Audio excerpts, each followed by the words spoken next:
Director of Financial Aid from SECC. She does this every day. So she's going to give you the best information on the financial aid process. The financial aid process is changing, so even if, how many of you are parents of juniors here tonight? Please, please, please come back again next year. And I'm sure Diane will also tell you that as well, because it is changing and evolving lately. And tonight she will give you that information. So since we have so much information, I will now turn it over to Ms. Jackadine. Hi everyone. I'm going to be brief because, you know, I'm not the main event. So we as the guidance department have all been meeting with all of the seniors. I think almost everybody has been met at this point. When we've talked to your students, we've told them about financial aid, we've told them about scholarships. I don't know how much of that information has been relayed to you. So it may have, it may not have. I just wanted to take a couple minutes tonight just to point things out to you. So that way when you're looking for scholarships that are available to your students, you know where to find them, they know where to find them, but also just to take you quickly onto a financial aid webpage of a state college so you know how to navigate around that page. I always joke with my students about the college websites that I really don't like, and it's mostly because some of them are difficult to find information. And I don't know if you've experienced that, I'm sure you have, but there's nothing more frustrating when you're looking for something and you don't know where to click because it's just not obvious to you.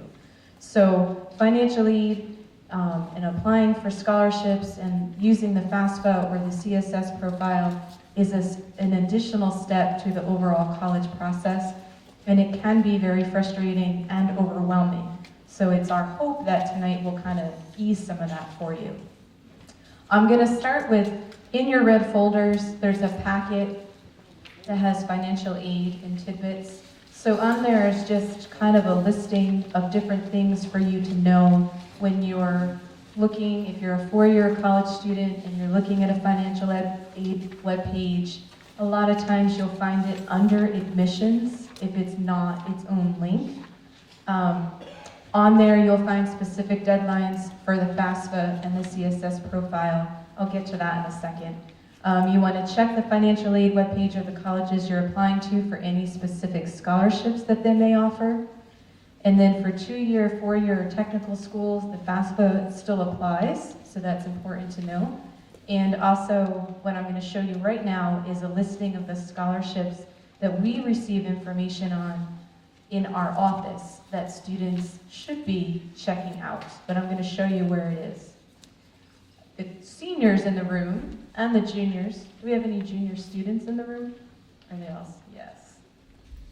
So, you all should be familiar with Naviance. Yes, we know what it is. Naviance is the system that we use in the guidance department to submit transcripts and letters of recommendation to the colleges that our students are applying to. The sophomores this week are being reintroduced to Naviance. They're using a little bit of a different program. The juniors, you will get your turn in the spring again. Aren't you excited? And the seniors have certainly been hearing about it since the end of last year and going in through this year. So if you log on to your Naviance account, you're going to go to the main page. Let's get out of here.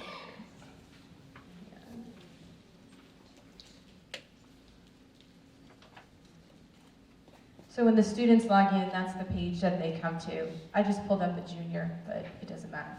So that's the main page. And on that main page, you're going to have just different emails and information that my coworkers and I post there for you. So you should be checking your Naviance account on a regular basis because you never quite know what's going to show up there. For the scholarships, you're going to go under the college tab and scroll down to the bottom where there's a list for scholarship list. And on there you will see the information of the scholarships that we currently have in our office. So this right now, the listing is primarily scholarships that are offered nationally. This list, as the year goes on, will continue to grow. And I can tell you that the majority of the local scholarships will start coming in around December, January, and then go into the spring of next year. For the junior parents here, most of these scholarships are for seniors. There are some that are for juniors, so you can certainly look, but the majority tend to be seniors. So you certainly want to check them out. Some of them are related to majors, some of them are community service oriented, some of them are, if you're going to this school, here's a scholarship for you. So they all vary. If you click on any one of them, if you click on the first one, there's usually a website that gives you the information about the scholarship and the directions on how to fill it out. Most of these in here do not come to us in guidance. So we get the information, we can answer basic questions for you, but the majority of them are going to be filled out and submitted to whomever the scholarship donor is, okay? Some of the local ones will tell the students to hand stuff into us, but there are very few of those that will be posted on this list. Okay, so these here are national, eventually they'll come to the state level, and local that are posted on Naviance, and they're updated.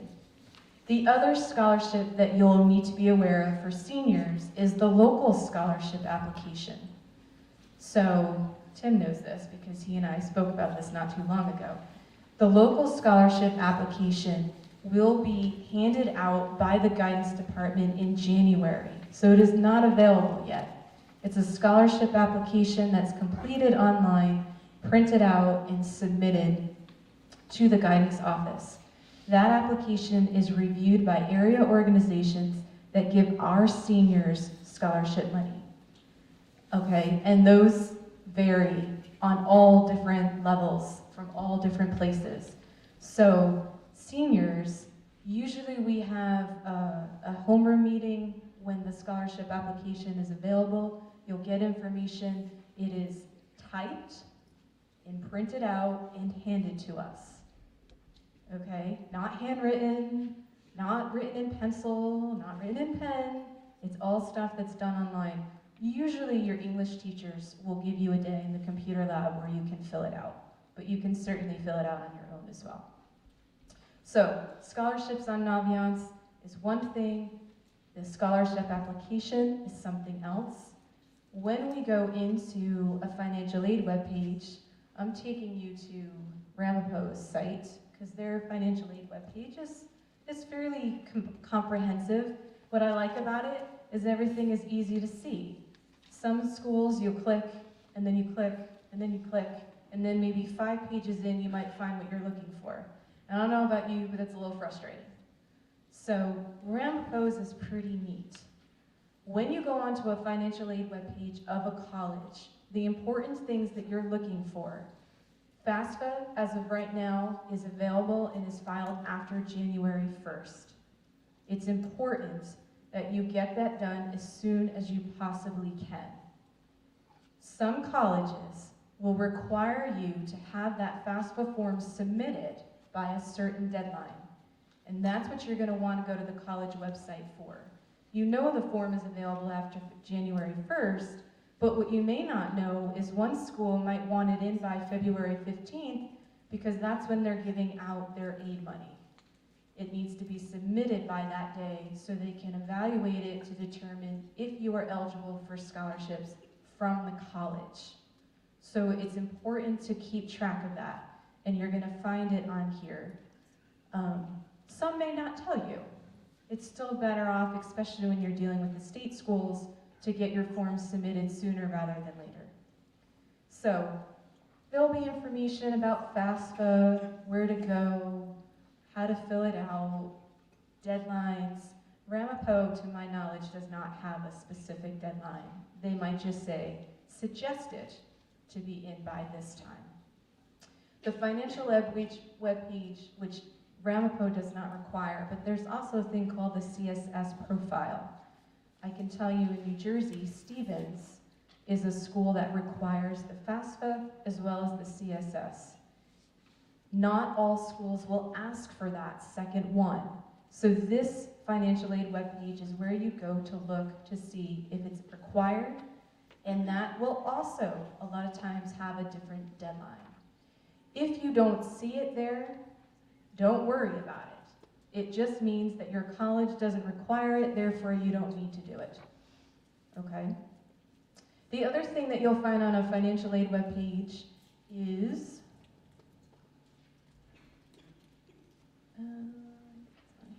here you go. Here's the calendar for Ramapo. They have nice contact information. You don't always have that on a financial aid webpage.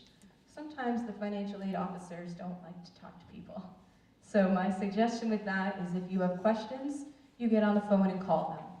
And if you're on campus, you just drop in for a nice little visit and ask to speak with the financial aid officer in the office, not the person who's at the front desk. Because a lot of times that's a student, and they're not going to be able to answer your questions. Where is it? Ramapo is out of the state schools, has a nice amount of scholarships that are available to their students. So this is the final part of my little conversation for you. We have scholarships that are coming from different locations. Naviance, local, college. Some of the colleges will list scholarships that they offer their students. Now this is where it becomes a little confusing because some will tell you they'll only use the admissions application and they'll evaluate your scholarship potential from that. Some will require separate applications that will come off the financial aid webpage. So when you're looking at schools, that's something that you want to check out. Look on the financial aid webpage, look for scholarships, see what they offer. Sometimes they'll use your admissions application to consider you for scholarships, but they'll tell you need to apply by a certain date in order to be eligible for them. And if you apply after that date, you are out of the running for scholarships. So it's an important website to look and to keep track of. The more schools you apply to, the more websites you're checking out, because I can tell you none of them are going to do the same thing. Which just makes this that much more fun, because, we got to make it complicated and confusing, right? So when you're on there, you can see scholarships for incoming students is for Ramapo. That would be an incoming freshman. And they'll list what they offer. Some of them on their site are major related. Some of them are just, if you look at the presidential scholarship, a lot of that is merit based. So they're looking at a grade point average and SAT scores.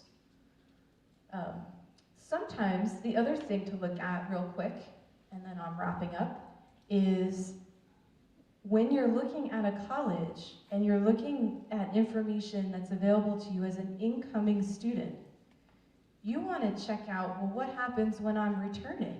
I'm a returning student. Because then, a lot of times, there's more money that's offered to you or available to you as a returning student at that school. And a question to ask the financial aid office is, whatever money you receive as an incoming student, is it something they guarantee as a returning student? How does it change?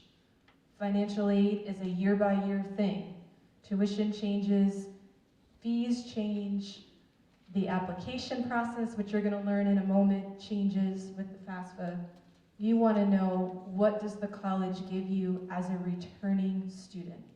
It's an important question to ask because, as I said, they all do something different, which makes it complicated and confusing, but when you're making your decisions, that financial piece is a critical role that you want to pay attention to.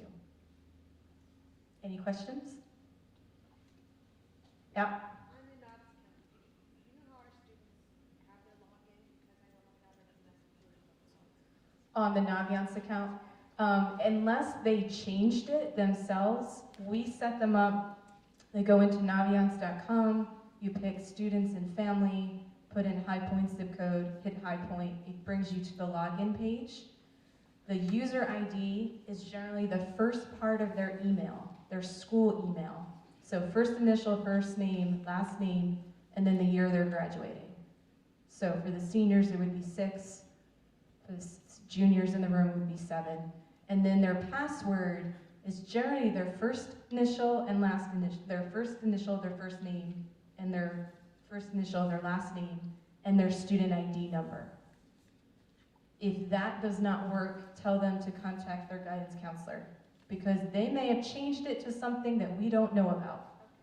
But when we set it up, that's how we do it, so it's standardized and we know.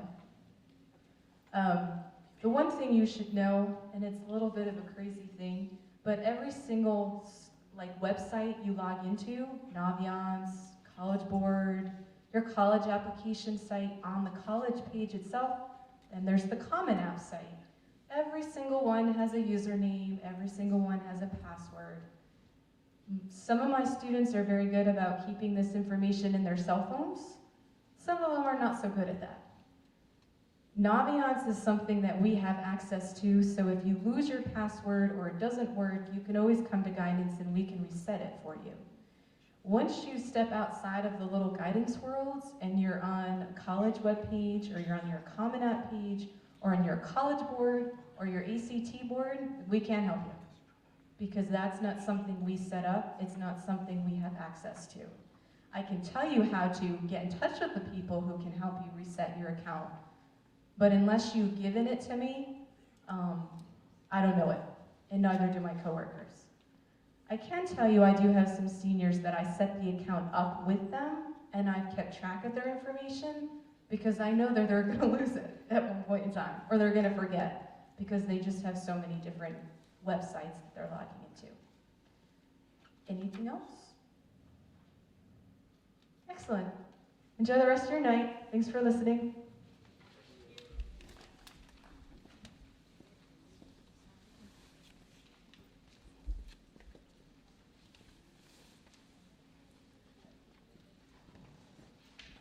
Well, good evening, everybody. We're all here. Okay. What we are going to try to do tonight is to give you some general information about financial aid. It is not the most exciting topic, and many times it's boring, but we're going to try to give you information that's going to keep you awake and give you some ideas to where you need to go so that you can have the most financial aid available for your student.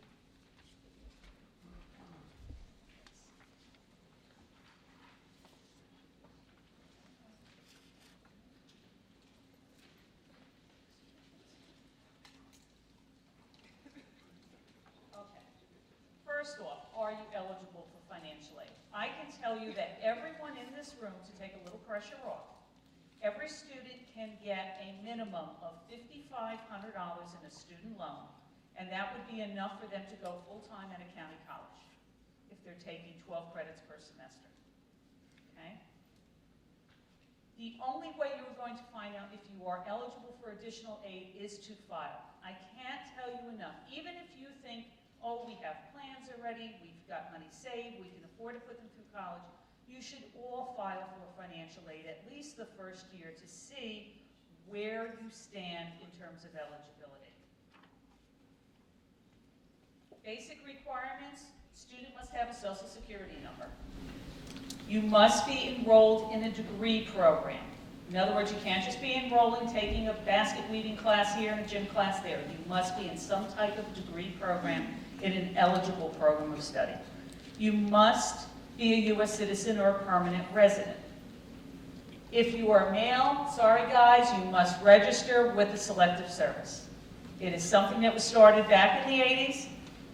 You're basically registering for nothing because there is no draft. You cannot be drafted into the Army, but you must still register for Selective Service in order to be considered for financial aid. You must have a high school diploma or a GED. And once you are receiving aid, and the parents always like this part, you must be making satisfactory academic progress, meaning that you must attain a minimum grade point average and complete a minimum amount of credits to keep your aid. To get started, new for this year as well, you must each have what they call an FSA user ID and password. Now, what that is simply, as for all the other websites, a logon with a password.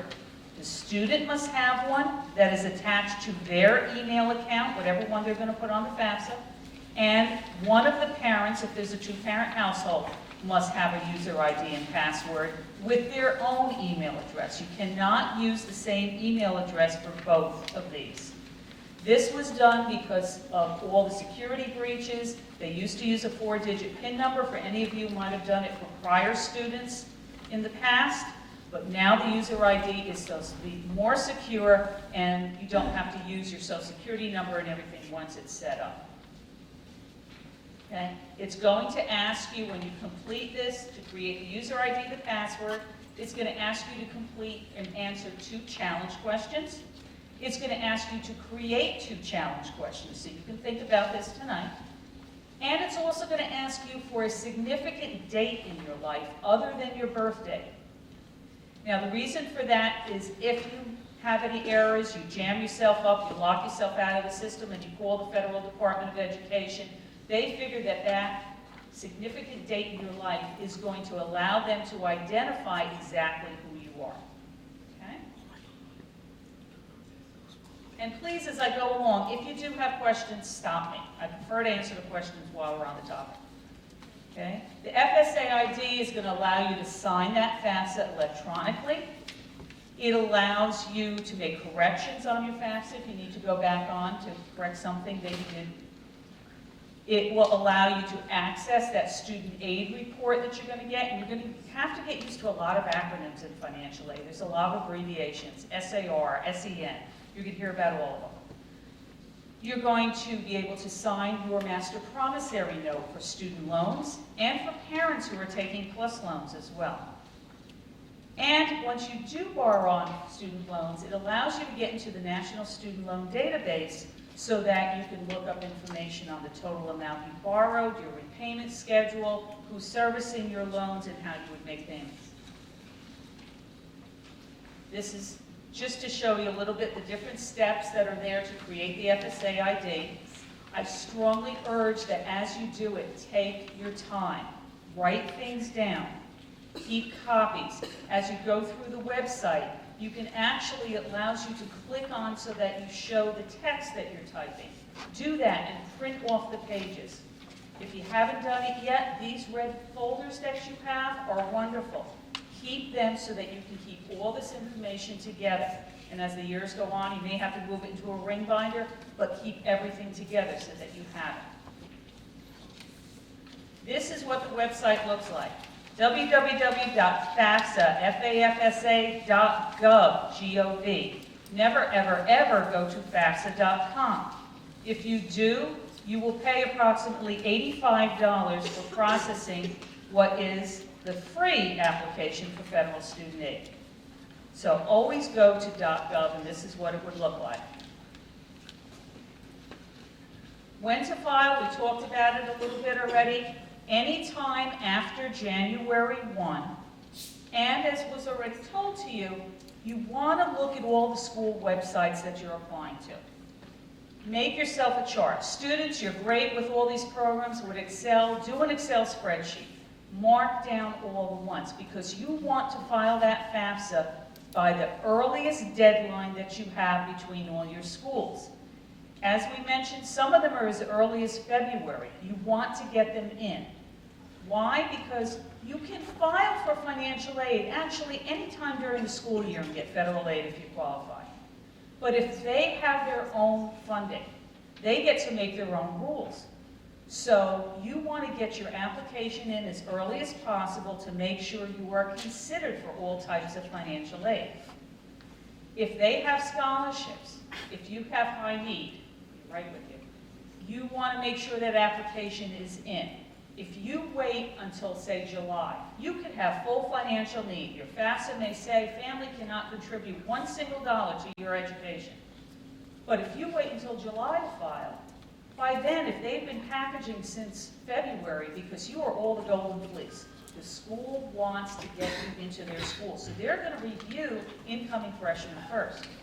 If you wait till July to file, you may have all this financial need, but they may be out of money. And then you may only be getting standard aid, which may not cover all your tuition and fees. Someone had a question? Do you, when you're applying for the FAFSA, do you need to know where you're applying to? Or is this just one form that will eventually change? The question is, when you file the FAFSA, do you need to know where you're applying to before you fill it out? You should know which schools that you are applying to, and you send a copy. It doesn't mean that you've been accepted yet. You can get them in earlier, but they most likely will not review your file until they have at least admitted you. You don't have to accept them, but they have to accept you in order for them to process your aid. Okay? So you're going to do this as soon after January 1st as you can, again, before the earliest deadline you have between all your schools.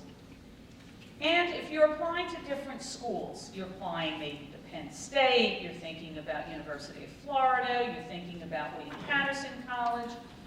When you fill it out and you list your schools, if you can, what you want to do is to list the most expensive New Jersey school you have on the list first. Now, the reason I tell you to do this is because this application goes to a number of places. The FAFSA gets processed. It gets matched with Social Security. It gets matched with Selective Service.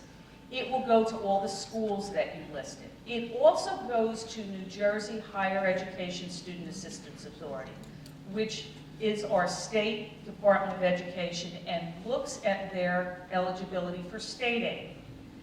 They assume that the first school you list on the form is your first choice school.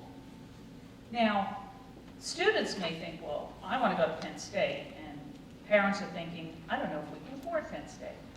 So you want to, when you fill this form out, you want to make sure that you're getting as much help as you can and get a good picture as to what you're eligible for. So if you're looking at a multiple list of schools, you want to have the most expensive New Jersey school first, because this will give you an idea how much extra aid will you get from the state of New Jersey if I go to this school. Okay? If you list University of Florida first, all you're going to get from the state of New Jersey is that you do not qualify because you're going to an out-of-state school. And point blank, it comes down many times to the money. Which school can we afford to send our son or daughter to? So you want to get a good picture of that. So that's why I recommend list that school first. Okay? For New Jersey state aid, let's say that all the schools you're applying to really have no deadlines. You can apply anytime during the school year. You, however, for New Jersey state aid for your first year, must apply by October 1st of 2016 for the 16-17 school year in order to be considered for tuition aid grant, NJ STARS, all of their state programs for New Jersey. Private scholarships, as we've talked about, you want to look at their deadlines, and you look at the schools for the individual ones.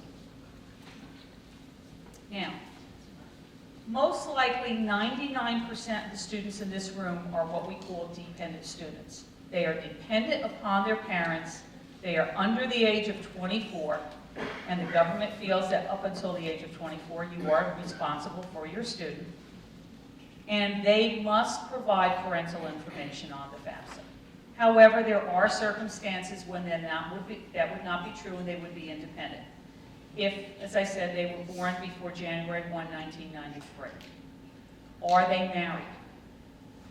At the beginning of the school year, this one would not apply because none of your students, they may be thinking in the future going for a master's or a doctorate, but they are not at this point.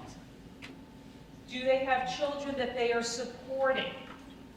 By that we mean the school is going to look, if they have a child, do they have enough income to support themselves and the child? If they're living at home with you and you as grandparents are raising that child, paying for that child, supporting and maybe declaring that grandchild on your tax returns, then they are not independent, your student.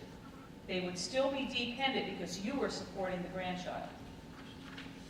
Sometimes there are situations where both parents are deceased and maybe the student has a younger brother or sister that they're responsible for. That could possibly be another situation.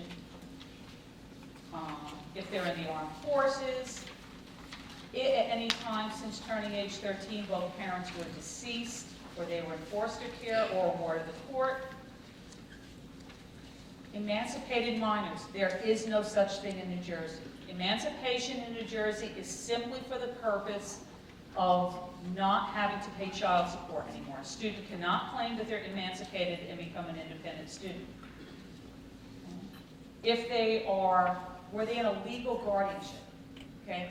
Legal guardianship is very different from custody, if we have anyone in those situations. Legal guardianship, you would be independent. Legal custody requires something called a dependency override.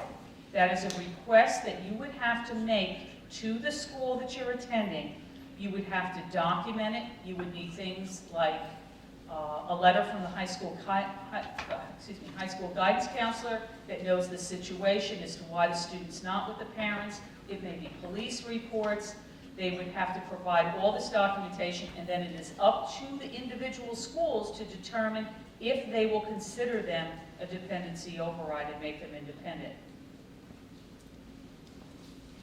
If they are homeless, there is a whole procedure. Each school will give you different forms or different information as to what you need to supply. But for the most part, all the students are dependent and will have to provide parental information. If you cannot answer yes to one of those questions, you are dependent. Okay? Any questions about dependency status? Nothing? Good. When you're ready to do the FAFSA, you want to gather all your information. Social Security card. You want to fill out the FAFSA with your name exactly the way it appears on your Social Security card. If your name is Robert, but you fill out Bob on the FAFSA, when it matches with the Social Security Administration, it's going to say it doesn't have a match. And then you're going to be required to provide documentation to the school to prove who you are. Your 2015 W-2 forms and tax returns. Now, if you don't file your tax returns early, and you need to get, say, your application in by March 15th for one of your schools, you can estimate using your 2014 and then go back into the FAFSA at a later date and update the information. Any type of untaxed income you have, Social Security, disability, unemployment, any of those records you want to bring. Your current bank statements, because they are going to ask you for your bank account balances, any kind of investments that you have. And if you're a permanent resident, you need your alien registration card because they'll want your number. You cannot get financial aid unless this FAFSA is complete, so you want to make sure that everything is together. Have all the information necessary that you need when you file the FAFSA. If you don't have early dates, the best way to do the FAFSA is to complete your tax return. Wait until it's about 3 weeks that you've sent it in electronically, and then go on the FAFSA to complete it. The reason being that a number of years ago, the government created a link with the IRS, and you can now do something called the IRS data retrieval. And this is great, because the most difficult part of the FAFSA is filling in all the income questions.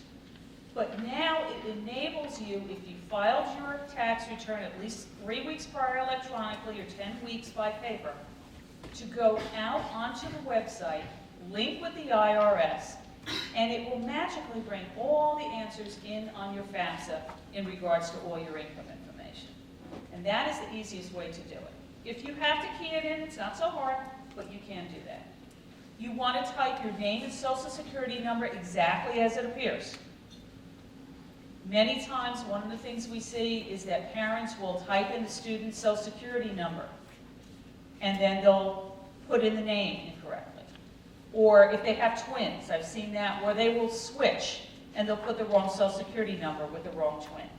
You want to be careful of things like that. Go slow, and check your information before you hit the submit button. Some of the common mistakes, like I said, incorrect name, incorrect Social Security number, date of birth is incorrect. All these things are going to be matched. You want to be careful. Many times we will get parents who will fill out their income information, And then they'll go into the student section and they'll fill in the same exact income. And what does that make happen? It makes it look like you're rich. Okay? You have parents with a $60,000 income, and we have a student with a $60,000 income, and now they look like they can afford to pay for college. Number of people in the household. If grandma and grandpa have now moved in with you and you are supporting them, you can't count them in the household. If you have, which is very common these days, a 26-year-old who has completed college and cannot find a job, and they are back living at home with you, you can count them in the household if you are giving them more than 50% of their support. So remember, the more in the household, the better it is because you'll look poorer. You have your money to stretch out over more people. Divorced, remarried households. This is always a bone of contention. If your parents are married and are still married and living together, you're filling out your FAFSA with that information. But if your parents divorced or are separated, you are going to fill out the FAFSA with the income from the parent that you last lived with. So if you live with mom, you're filling it out with mom's information. Dad's information does not get counted. The only exception to this would be if you're doing a CSS profile, then everybody's income counts. If you are divorced and now you are remarried, I don't care how good your prenuptial agreement is. I don't care if you had a team of lawyers that came up with this prenuptial agreement. If mom is remarried and that's who you're living with, you must include mom's information and the step-parent's information. Or if you're living with dad and dad is remarried, it must be dad and stepmom's information. Okay? Any questions on that? Okay. Yes? What if it's joint custody? If it's joint custody, you have to try to figure out who gives more support, who gives 51% support. And if it's split down the middle, the government regulations say then you have to use the income of the parent that is higher. Okay? Government's not going to let you get away cheap on that. Okay? Taxes versus taxes paid versus taxes withheld. They may have taken $10,000 out of your paychecks over the course of the year. But if you got all your money back, then it's a zero taxes paid. So you want to be careful how much you put down there. Make sure you read from the right line. If you have no assets, don't leave it blank. It looks as if to a school or to the government that you're going to look up the answer. Zero is a number, so put in a zero. Make sure that you submit all your required signatures on the FAFSA, and you're signing that again electronically with that FSA user ID and password. Make sure you put the high school completion in there. That's very important that it matches to the school that you have completed your high school degree at. And be careful. Every year I get a handful of students who wonder why all their friends are getting financial aid award letters and they get nothing. And then they come in only to find out that we didn't get their FAFSA. And they say, but I did my FAFSA. I don't understand. Why don't you have it? We go back in on the website, we find, lo and behold, they saved it, but they never submitted it. You want to look for that confirmation page that you actually submit the FAFSA. And this is what the confirmation page is going to look like. Now, a number of years ago, the government decided to try to simplify the FAFSA. And they said, we're going to get rid of some of these questions that we really don't need. Well, that was great for the federal government, but all the state governments said, hey, wait, whoa, hold on. You're pulling back information that we need. That if we don't have and we don't collect, we are either going to have to offer a lot less students financial aid because we don't have enough money to cover all these people who would show eligible, or we'd have to so drastically reduce our awards it wouldn't be worth us giving them money. So they said, we need to answer these questions. So their solution to this was to come up with a link that gets you out to New Jersey's website so that you can answer these 6 or 8 additional questions. Well, they did it, and as you can see way up there next to that large orange arrow is a very tiny orange arrow. And it says, start your state application. I can't tell you how many people miss this. And then many times lose state aid because they don't respond to the notices that they get later on. When you get to this confirmation page, you want to make sure you click on Start Your State Application. It will take you out to New Jersey HESA's website where it will ask you to answer the additional questions. And they're simple questions, things like, do you have New Jersey driver's license? And if so, what is it? That's meaning the student. It'll ask about untaxed and taxable Social Security, untaxed and taxable unemployment. And once you're done, it will take you back to this confirmation page. And on the confirmation page at the bottom right, you will see, it will tell you if you qualify for a federal Pell Grant, and it will tell you if you qualify for a federal direct student loan.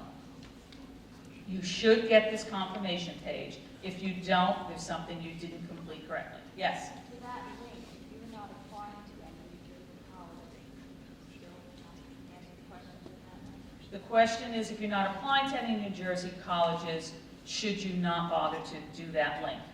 I will tell you that over the course of 35 years I've been in financial aid, I can't tell you how many times I see students who they're all dying to get away from mom and dad. They're all running off to Colorado and Florida and Penn and all these different places. And then lo and behold, they get away and they find, you know what? I don't like being away. I want to come home. And they're transferring for their second semester. I strongly advise that you complete this information. You will get back from the state of New Jersey a notice that says you're not eligible because you're going to an out-of-state college. But should your son or daughter change their mind, should something happen that, causes them that you have to have them come home and go to a New Jersey school, at least the process is in place.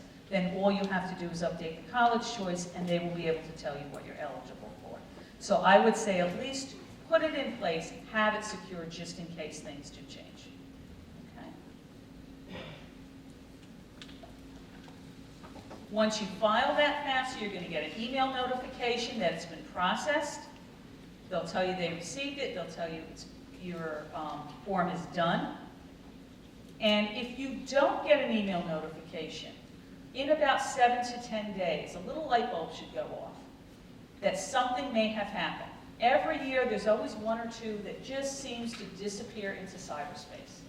So you want to make sure, keep track. If you don't get something in 7 to 10 days, go back on the website, double check, see if you didn't hit the submit button, see if something happened. You just want to check it. It's very rare, but I always tell students just to watch out for that.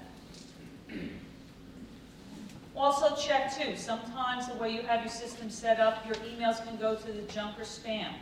You want to make sure, if you don't see it, double check those areas. Once you get it, read through it. Double check to make sure there were no errors. Maybe, like I said earlier, you may have recorded your income for both you and your student. If you need to make a correction, go back in, make that correction at FAFSA.gov. CSS Profile, as I mentioned earlier, some schools will require it. When you do it, many times, unlike the federal government, where if you live with mom and dad are divorced, they're going to want both incomes, many of the schools. If both mom and dad have remarried, they may take everybody's income. Schools, again, with their own money, have the right to call the shots. Once we have the FAFSA, it's going to match up. If you've at least been admitted, most schools are going to send you an estimated award letter, giving you an idea of what types of financial aid they're going to offer you. And that award letter is going to list various things. We always start with the best aid first, that being grants and scholarships, the free money. And then moving on down through institutional aid that they may be able to offer, federal direct loans, and then maybe any outside scholarships or any supplemental or alternative loans. How many students are here? Okay, good, we got a couple. Okay. The first thing they're going to offer you are the federal grants. The Pell Grant is the largest of the grant programs. The max this year was $5,775. That is as a full-time student. Now, one of the biggest fallacies that you're going to hear in financial aid is that you must be full-time in order to receive financial aid.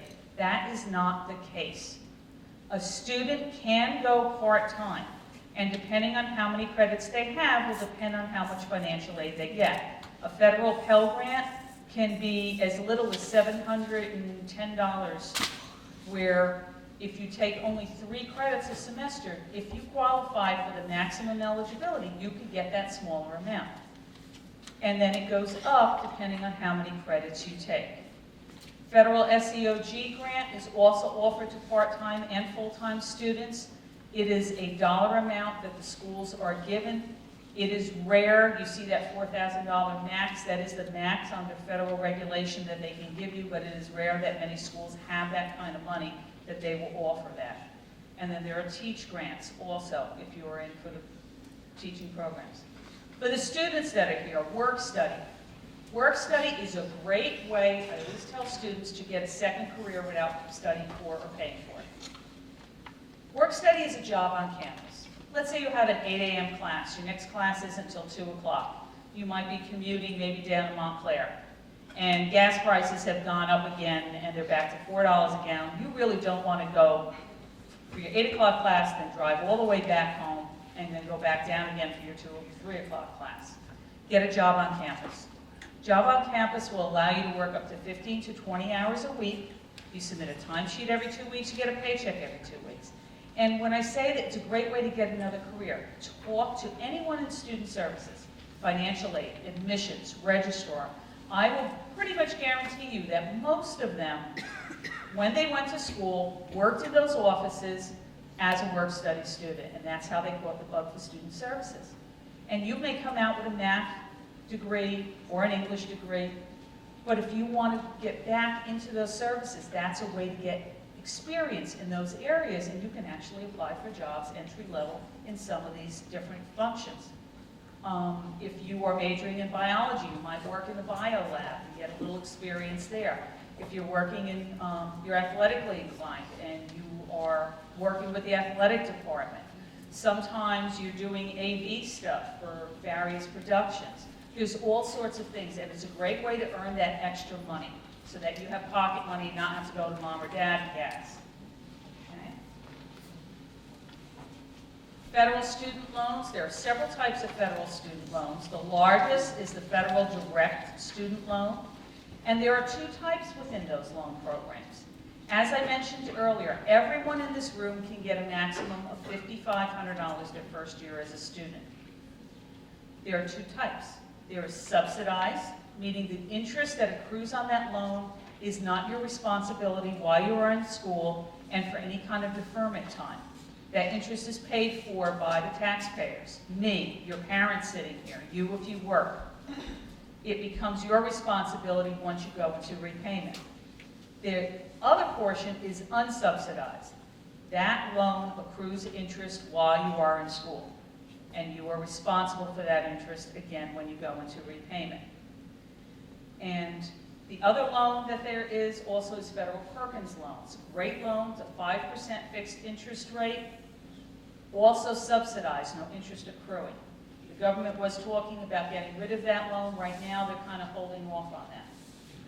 And then there's also Federal Direct Plus loans for parents to take out. And you will see many times in your award letters that part of your package, they will assume that parents are taking plus loans. That is a good program. It is a source that you can go to if you don't have the extra money that you need to cover tuition and fees. This just gives you a little idea. I'm not going to go through all the provisions on it, but the federal direct loan for this year was at 4.29 interest. That interest rate will lock in on that loan for the life of the loan, but each year when you apply for a new loan, you'll be applying at the new interest rate that's set for that year. For the Federal Plus, it's at 6.84%. And if for some reason parents apply for the Plus loan and you are denied because of credit or because of debt-to-income ratio, you can take that rejection from your Plus, bring it to your school. The school will then be able to give your student additional unsubsidized federal direct loan. to bring them up to a maximum for the first year of $9,500 rather than $5,500. So keep that in mind, that if you need additional money and we're unable to get plus, that is another option. This just gives you an idea of the student loan limits that we have. As I said, first year normally it's $5,500 combined. If you have financial need, you get the subsidized portion. If not, you can get the full $55,000 unsub. Yes? My question is, if you have a child that already went through college and you're paying a parent plus loan, do they take that into consideration? The question is, if you already have a child in school that you took a plus loan, when you apply for your new one, are they going to take that into consideration? They will be looking at it because federal plus loans require a credit check. Okay. Unlike the federal direct loans that your students are taking, where there is no credit check required for that So is program. that going to hurt your second child, or is it going to be It something depends. that In might- one family, it may affect them, another family, it may not. There's a lot of different things that they're looking at. They're looking at your financial strength. Okay. Any other questions?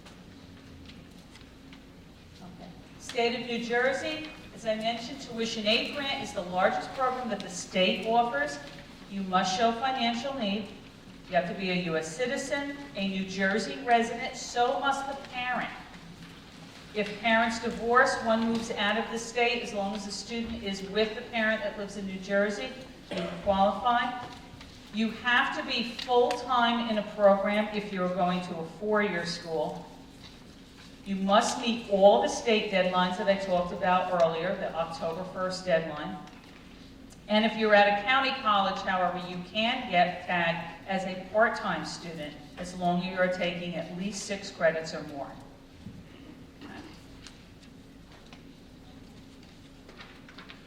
Some schools we do not in Sussex County have EOF or the Governor's Urban Scholarship, but into some of the other areas in the state, these are available. NJ Stars, many of you may have heard about NJ Stars. That is if you rank in the top 15% of your graduating class or your junior year class. What NJ Stars 1 will do is it will provide tuition funds only. Fees for the school, any fees that you have to pay, you must pay yourself or through other types of financial aid. You have to be full-time, and you have to maintain a 3.0 or better on your grade point average. Once you go on to STARS 2, you have to graduate from STARS 1 school, and that's at your county college. You must go to your county college to get STARS 1. Okay? So you would have to go to Sussex County College. The only time you can go to another county college for NJ STARS program is if the county college here does not offer the program that you are attempting to register for. You go on to STARS 2, you have to have graduated with a 3.25 or better. You may receive up to $2,500 annually. You have to be enrolled full-time. You have to file the FAFSA, again, by their deadlines. And many of the four-year schools, if you go anywhere in New Jersey, you would get STARS 2 if you completed STARS 1. They do many times offer additional scholarships for the STARS recipients. There are also other scholarships that you may be considered for, vocational scholarships for women and minorities. Okay. And when the school gets your financial aid application, we are taking a look at your cost of attendance. Now, cost of attendance takes a lot of things into consideration. We're looking at your tuition and fees. We're looking at room and board. Now, room and board could be if you're living on campus, or if you're going just to a community college, room and board, what is it costing your mom and dad to feed and clothe you while you're home? Okay, we use it as standard average. Books and supplies. Personal expenses, you still need haircuts. You need Kleenex when you catch a cold. Transportation, we do not buy cars with financial aid. But if you have a car and you're commuting, you need gas in that car, you need insurance, you need oil changes occasionally. All of this is budgeted to come up with a cost of attendance. And many times you may see a cost of attendance that is significantly higher than what you're actually paying to the school. For instance, you may see at the county college a budget of approximately $15,000. However, your tuition and fees may only run you $5,000 a year. That's because we're budgeting for all these other things. Okay? There's also other costs that could be related. If you do have childcare costs, if you need special services, special equipment for anyone who's challenged, these types of things can be added. Sometimes computers are required for the program of study you're in. The cost for the computer may be added as well. We take that cost of education, we take the expected family contribution, the number that the FAFSA gives us that they say the family can contribute towards a student's education. We subtract it, and that is your financial need, and that is what they're going to try to meet with financial aid. Now, what that expected family contribution comes up is not always a reality. They may say that you can contribute $5,000, but you don't have $5,000 sitting in a bank account that you can hand to your son or daughter. Okay? So many times, this figure will be made up for you with some of these unsubsidized loans. So we can give you monies that would be to cover financial need, but may also help you to come up with that family contribution. And that expected family contribution remains the same regardless of which college you go to. It's combined, it's looking at the strength of the family. So what the student can contribute, what the parent can contribute, and that's how they come up with it. And this is all calculated by looking at these questions and answers that you put on the FAFSA, and it puts it through a formula called federal methodology. And it factors a lot of this information down, okay? It will change. You can have two families with the exact same income. One will get a federal Pell Grant, one will not. Why? Because of lifestyle choices.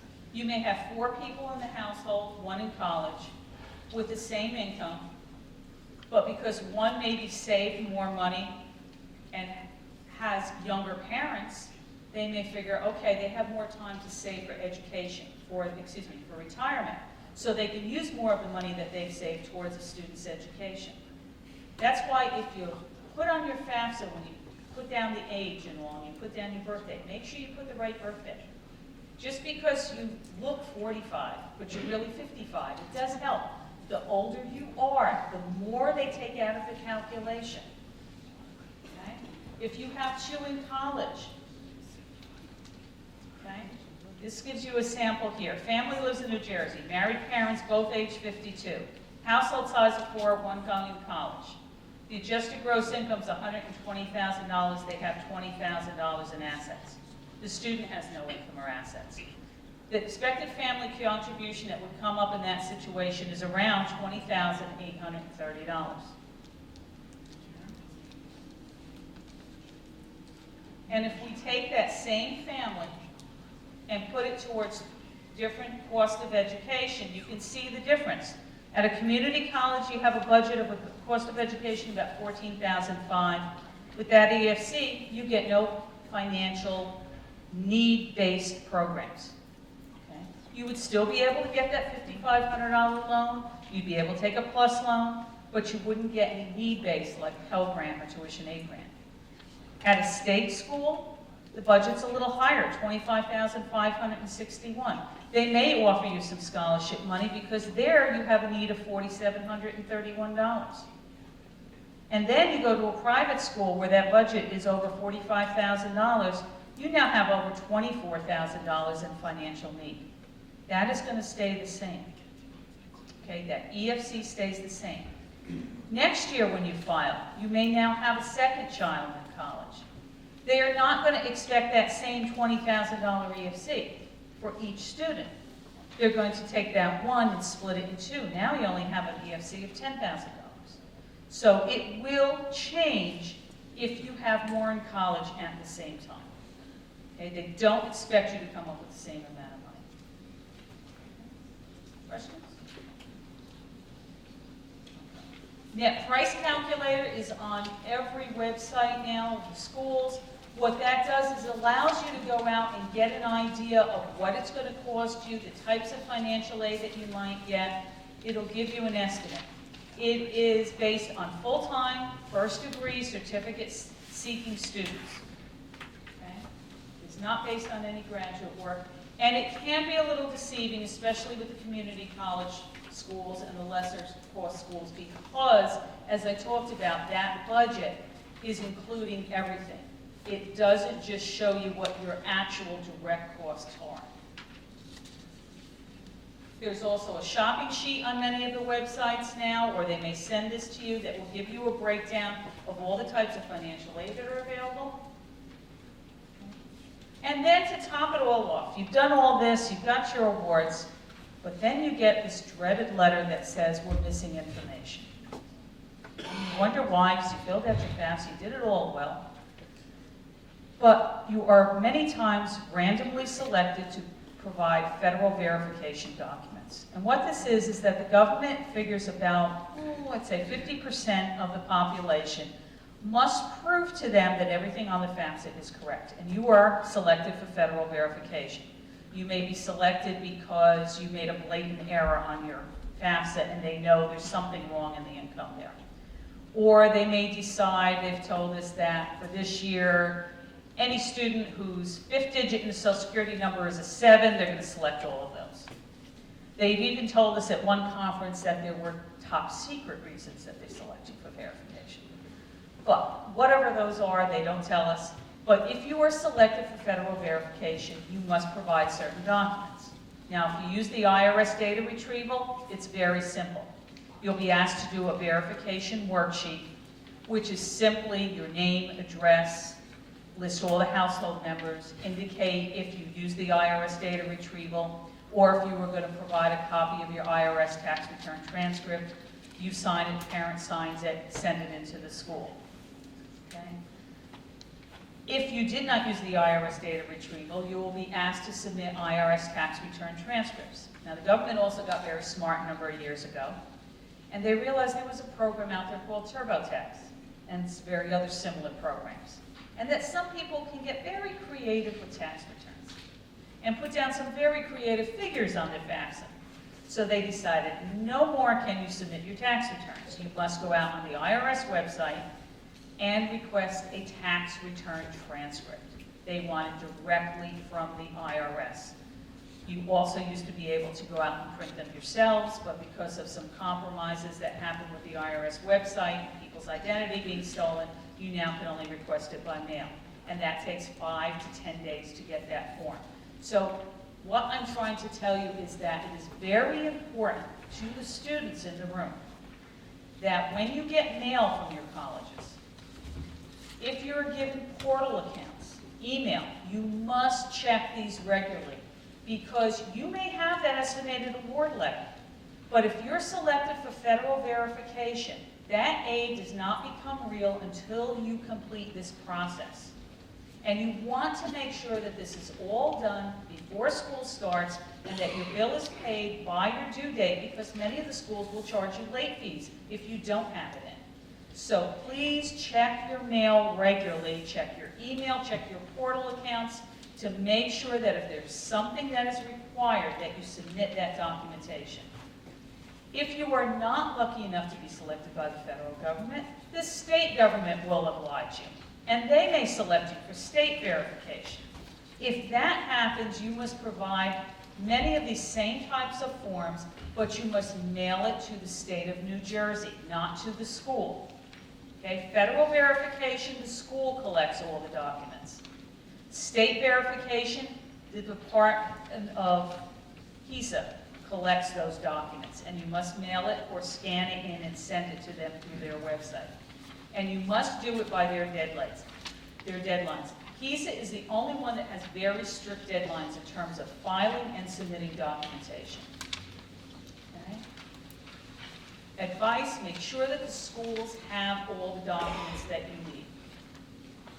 Make sure you keep copies of the documents. Never, ever, ever send through the last and only copy that you have to any school or to the State Department.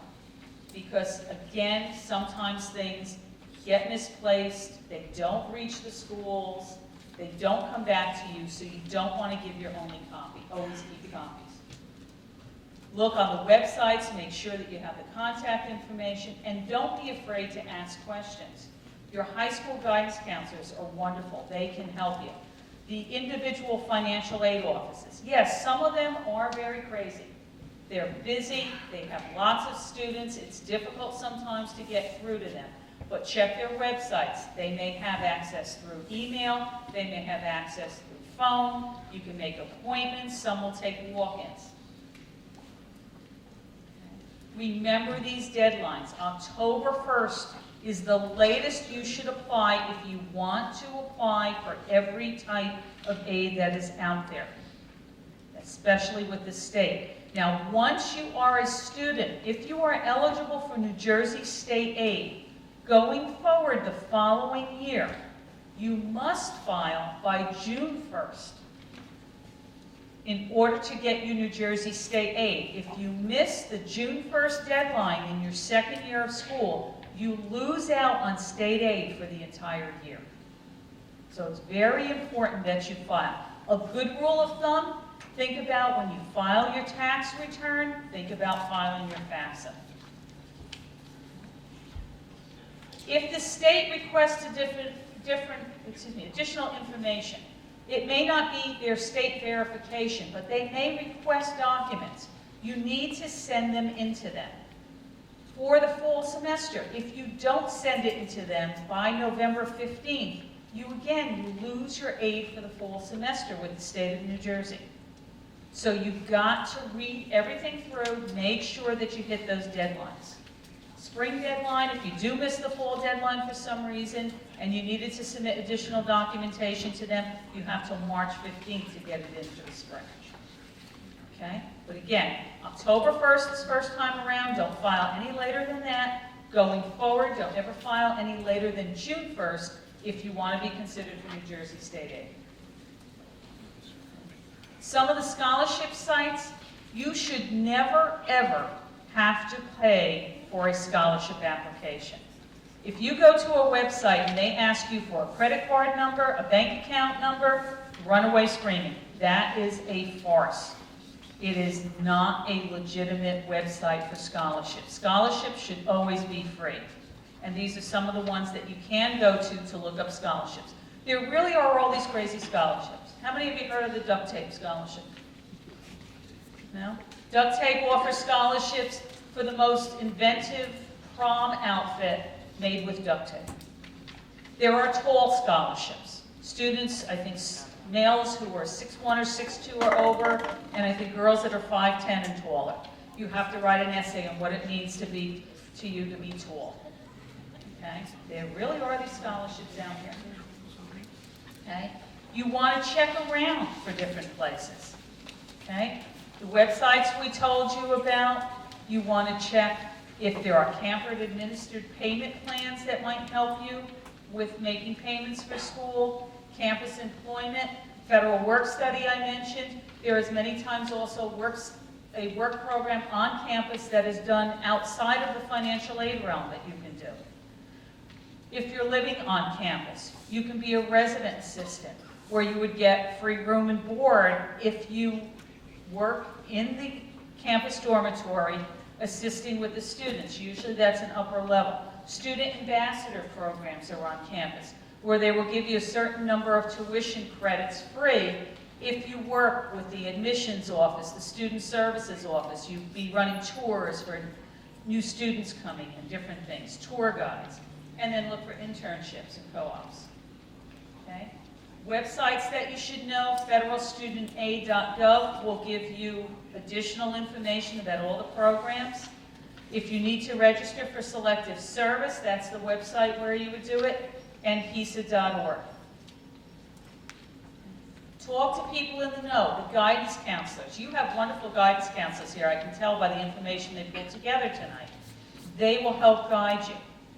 They can call. I will make available to the high school guidance counselors, they have my direct line, that if they ever have a question that they can't answer, they can call and ask me. I don't care whether you're coming to Sussex or not. I'd love you to come to Sussex, but if not, that's okay. They can come to me for questions. You want to check for scholarship opportunities. Your local banks that you belong to. your churches, synagogues, local organizations. I know when I was in high school, I got a VFW scholarship. My father was not a member of the VFW. No one in my family was. The requirements were simply that you have a 3.0 or better GPA and that you live in the town that the VFW was from. Look to your parents' employers. Many times they offer scholarships. Unions. Okay? All these places you can look to see if you can apply for scholarship. And crazy as it sounds, your medicine and your kitchen cabinets. Why I say that? Tylenol offers scholarships. Colgate-Palmolive. You think about any major you're in, any product that is used within that major. Check the websites. You will be amazed at how many times there are scholarships that you can apply for. And it is really true that many times students don't apply for scholarships and they're sitting out there. I want to say that every year we have students who do not apply for scholarships. I have local businessmen and community members coming here. How come no one at High Point applied? There are 3 scholarships and only 2 people applied from another school district. Or we have 5 scholarships available for High Point students and only 5 applied. So by default, all 5 students will get the scholarship. So they have to apply. We're literally handing them the scholarship, telling them to go into Naviance. We have our local scholarship application we give out to them in January. They go through the English classes. We get generally a little bit more than half the class. So they really need to take the time to fill out the scholarship application. And do not pay for any scholarship application. I agree with you, but they have to fill it out. They have to be in it to win it. Thanks. That's it. Many times there are scholarships, and, as Linda said, it's, how can I put it? Students won't apply for these things. They don't want to take the time to write the essay. Many times that essay can be the same essay for several different types of scholarships. I remember one year at prior school I worked at, we had a scholarship for Russian students. All they had to do to apply for this scholarship, and we had about $5,000 that year, was to submit by email the name of the relative that was Russian and what Russian province they came from. That's all they had to do. We had a lot of Russian students at this scholarship, at this school. We figured, okay, we're going to get quite a few applicants. We ended up, we got 2 that only bothered to apply. We had to spend the money. So guess what? Well, we thought we were going to be giving out about $500 each in scholarship. 2 students walked away with $2,500 apiece. Okay? I had another student. I worked at the medical and dental school many years ago. There was a scholarship program that went out to the top students in the class. They had to write an essay of 250 words, fill out an application, and submit a picture. Now, this was at a time when interest rates were through the roof on loans. These students were taking loans that were at 17.5% interest. And this one student came in and he looked at me and says, oh, I got the scholarship application in the mail. Can you tell me a little bit about it? I said, well, they're very generous. They give up to $10,000 a year. And this is at a time when the medical school and dental school was costing about $25,000 a year. And I said, you know, you write, fill the application out, and it's renewable for 4 years. This is great. And he looked at me and says, oh, I don't know if it's worth it. And I looked at him like he had 2 heads. $10,000 at 17.5% interest that he would have been taking in a loan, that he's now going to get free money. Why would you not want to do this? Take the time to do it. When you apply to the individual schools, once you get there, many times there are foundations that they have that offer individual scholarships that you can apply for each year, each semester. Don't get discouraged if the first time you apply, you don't get anything. Just as we've said, you can have 1 year where there may be a scholarship that's for bio majors. And that year they get 20 students that apply and they only have 2 scholarships. The next year they get 2 students that apply for the bio scholarship. And both those students walk away with it. Those scholarships that are offered from the schools, sometimes they're based on financial need. Sometimes they're based on academics. You have to have a certain GPA. Many other times, you just have to apply. There's no minimum requirements, and you may be lucky enough to get a scholarship. You may say, well, it's only a $250 scholarship. How many of the students have part-time jobs? what are you getting, minimum wage? Somewhere around $8.65, maybe $10 an hour? Think about it. If you take an hour to fill out a scholarship application, and you now get a $250 scholarship from that application, how long at your part-time job would it have taken you to earn $250 cleared? Okay? You're talking a lot of hours, where now only for taking an hour to fill out an application, you just made $250. Okay? It is worth doing it. Take the time to do it. Okay? Now that you think you've got this, you probably glazed over thinking about this whole process. And you're thinking, well, no, maybe I've got this down pat. Well, it's all going to change. Okay? For the 16-17 school year, when you fill out your applications after January 1st, you're going to be filling it out with your 2015 income information because the government uses what they call prior year income.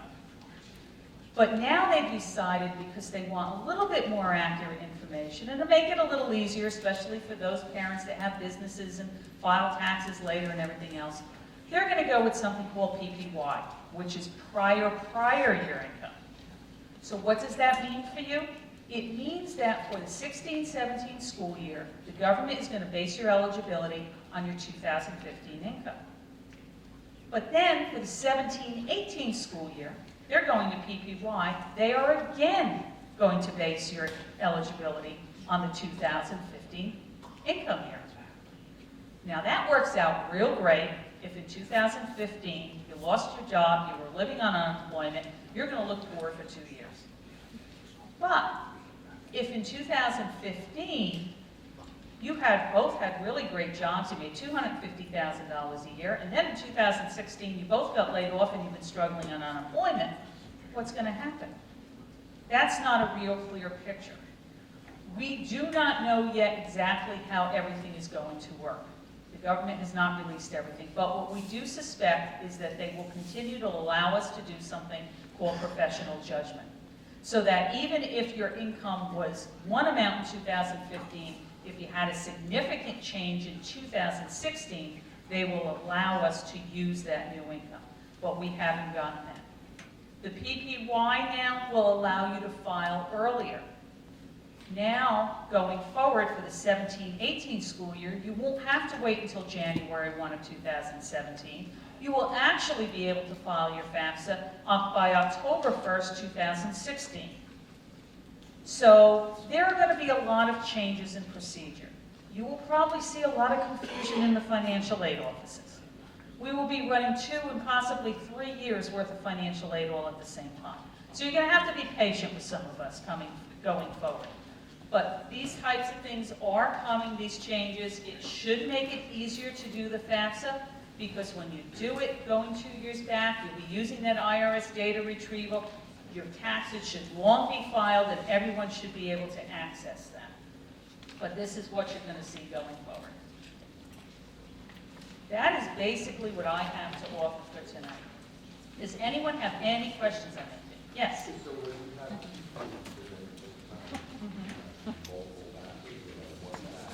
The question is, when you have 2 students in college at the same time, do you have to do 1 FAFSA or 2? You would have to do 2 FAFSAs. You're going to do 1 for each student. But the good thing about it is that when you do the first one, when you get to that confirmation page, one of the things that are on there is that it asks you, do you have another student that you need to do a FAFSA for? And you click on that, and it will basically move over all the information that is common to both applications, like the parent's information, and you would just have to fill in for the student. Okay? Any other questions? Yes? Are you saying that the juniors graduating class of 2017 will be using my 2015 income? Yes. The question is, for the juniors who will start in 17-18, will they be looking at the 2015 income? And that is yes. So we should do by October 1st then, just to be. I'm sorry, I can't quite hear you. If I'm a junior parent, so best I could do it by October 1st to get this in. Correct. For the junior parents in the room, you are going to file the 17-18 FAFSA, and that one you can begin filing as early as October 1st, 2016.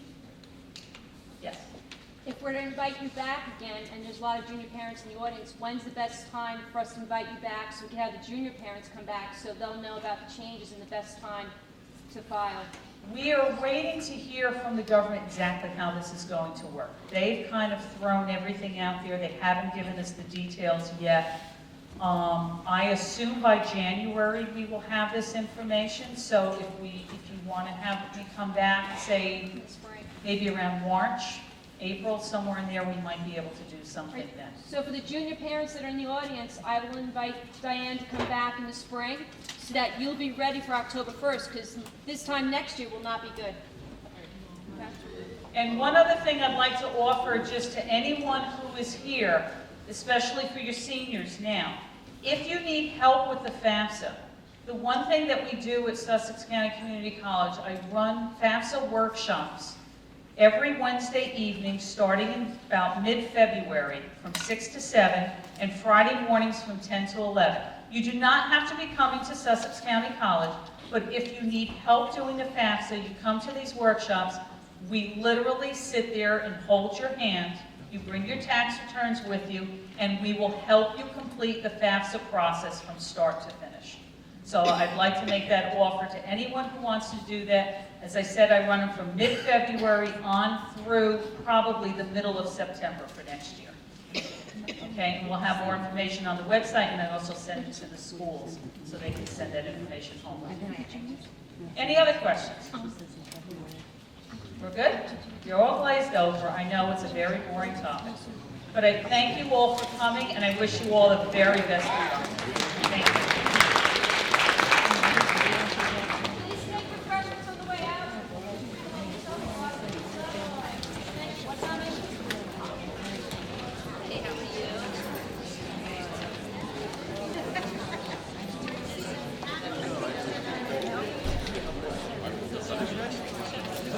Screw yeah.